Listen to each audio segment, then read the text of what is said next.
Hi, I'm Deborah Sadler, and I am the author of the trilogy Words of the Temple, A New Humanity, which is a positive cosmic perspective on what is taking place in humanity.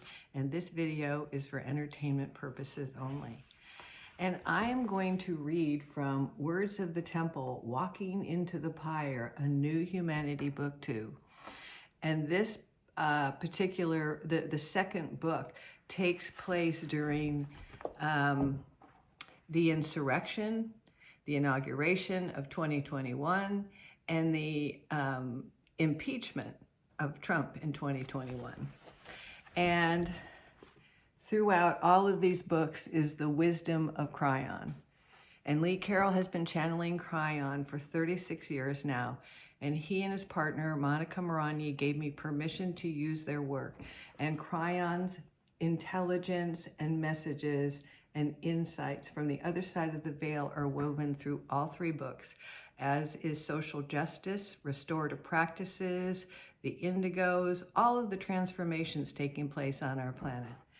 And so in here, this is a chapter called More About Astrology and the Light-Dark Quotient. And so I am going to read to you about what Kryon says about the light-dark quotient.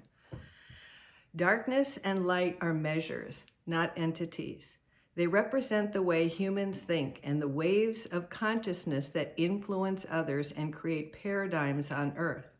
So when we say the darkness wants this or that, we are describing groups of humans who have no light. This is the opposite of the light workers, who are groups of humans who have awakened to a realization that God is inside.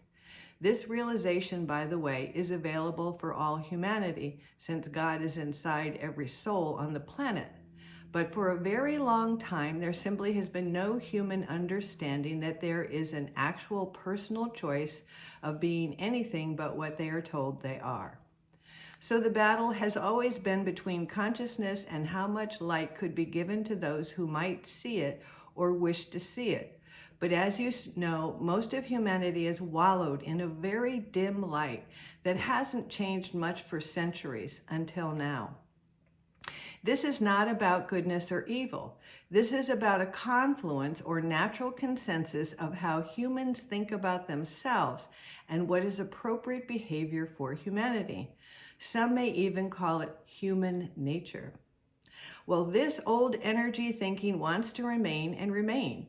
It won't believe there has been a change, but it will flail in imbalance for a little while as it starts to realize it isn't as powerful anymore. This is going to be uncomfortable for you. Some of you are saying, well, 2013 ought to bring a release, a breath of fresh air. Ah, we made it. We did it. Well, I'll tell you, like a child that didn't get its way, the old ways of the dark will invade every cranny of life it can.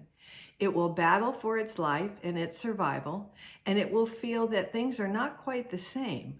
So in this release period, I want you to take a step back.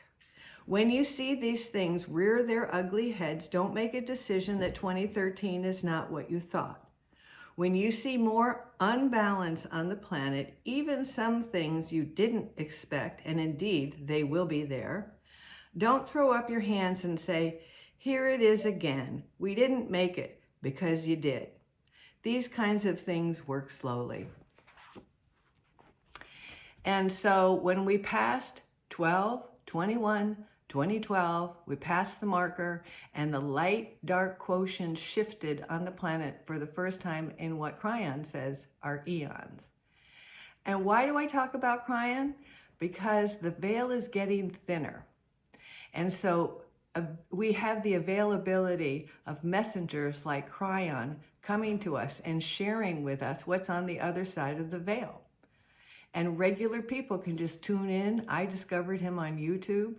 I now follow with his Wednesdays with Kryon. I find Kryon's work to make spiritual sense. And it describes in a larger picture what's taking place on our planet. And there's only one planet at a time that is a planet of free choice in our galaxy, and Earth is it. And when a planet has the potential of moving into ascension, which is where we're at now, we passed the marker, we are moving into ascension, Kryon comes and assists that population, making the shift from the dark to the light, making the shift from old energy to new energy, making the shift from separation consciousness to unity consciousness, from cruelty to compassion, from fear to love. And that's the transition taking place right now. And you can see the old energy is just stirring up, stirring up, stirring up.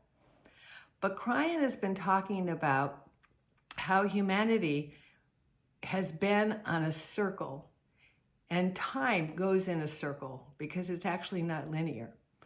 But our past has been a circle where we just went around and history just continually repeated itself. And we had one war after another. And we were in old energy for eons.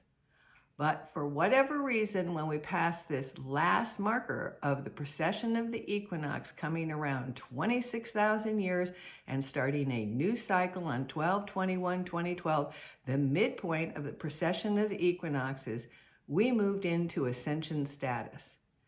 And what is taking place right now is the old energy is fighting to stop that ascension, but it isn't going to happen. And it's just old energy holding on to its power, holding on to its control, not letting go. And this is what takes place when a planet moves into ascension.